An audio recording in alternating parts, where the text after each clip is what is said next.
अस्सलाम वालेकुम दोस्तों, मैं हूं अब्दुल हसीब और आप देख रहे हैं वाइनिंग शॉप। दोस्तों, आज की वीडियो जो मैं आपके लिए बनाने जा रहा हूं वो है वार्निश से रिलेटेड। तो वार्निश जो है वो आर्मेचर का लाजमी जुज़ है, क्योंकि आर्मेचर जो है वो वार्निश के बगैर नहीं चलता।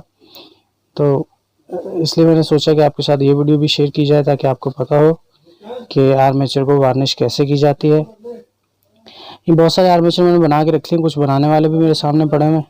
तो मैं आपको बताता हूँ कि इनकी वार्निश कैसे करते हैं और आसान तरीके से समझा दूँगा मैं आपको।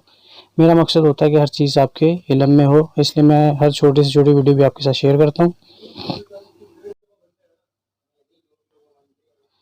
मैं वार्निश जो करता हूँ वो ओवन टोस्टर के अंदर करता हूँ। अगर आपके पास ओवन टोस्टर ना हो तो आप इसके जो वो चूल्हा है घर में, नॉर्मल चूल्हा जो इस्तेमाल होता है, उसके ऊपर तवा रख के उससे भी कर सकते हैं। बस जो है वो थोड़ी सी एहतियात करनी पड़ेगी आपको, क्योंकि तवा जो जल्दी गर्म होता है तो आर्मेचर के जो पेपर होते हैं, प्लास्टिक पेपर, वो मेल्ट हो जाते हैं।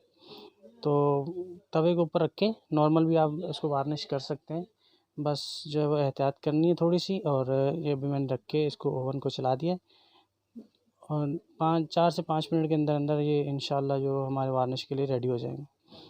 5 मिनट हो गए, अभी मैं इनको चेक कर लेता हूँ कि आया कि ये तैयार हैं या नहीं है। पानी का छींटा मार के चेक कर लेंगे इसको। बिल्कुल हमारे आर्मेचर जो है वो तैयार हो चुके हैं वार्निश के लिए।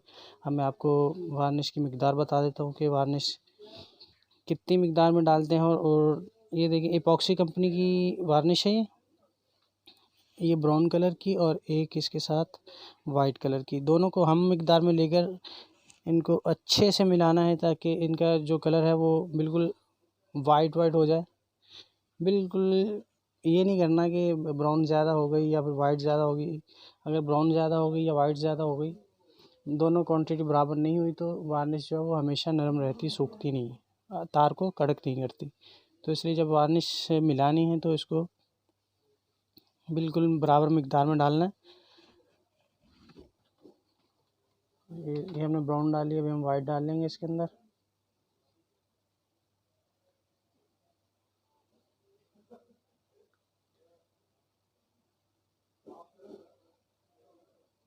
और इसको किसी भी प्लास्टिक की चीज़ से कोई आप कोई चम्मच वम्मच लेकर उसको अच्छी तरह इसको मैश कर लीजिएगा, ताकि ये बिल्कुल बराबर ऐसी हो जाए कि दोनों एक जान हो जाए।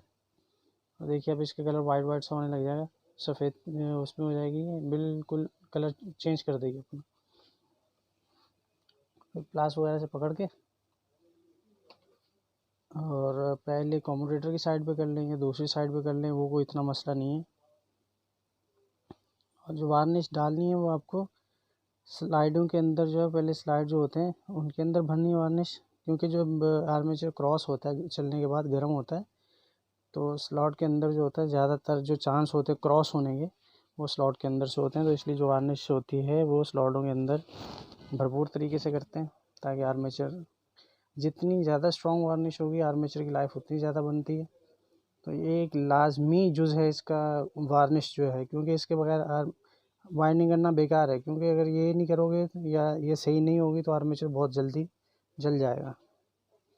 तो वार्निश के भी एक अहम चीज़ है, इसीलिए मैं आपके साथ वीडियो शेयर करता हूँ, ताकि आपको वाइंडिंग आ गई और अगर ये चीज़ें मिस हो गई, जिनको तो आता है उनके लिए तो मसला नहीं है, मगर जिनको नहीं पता उनके लिए ये बहुत अहम वीडियो है। कुछ लोगों के दिमाग में आता होगा कि आर्मेचर को गर्म क्यों करना है। तो आर्मेचर को गर्म यूँ करना है कि इस वजह से, ताकि वार्निश जो है वो अंदर तक जज़्ब हो जाए। क्योंकि अगर ठंडे में वार्निश करेंगे तो वार्निश ऊपर ऊपर जम जाएगी, तारों के अंदर नहीं जाएगी। तो आर्मेचर को गर्म इसलिए करते हैं, मकसद सिर्फ तार को गर्म करना होता, लाजमी नहीं कि आप ओवन के अंदर ही करो। आपको जो चीज़ आपको सूट करे आप उसमें इसको गर्म कर सकते हैं। मकसद सिर्फ तार वार्निश को अंदर तक जज़्ब करना है।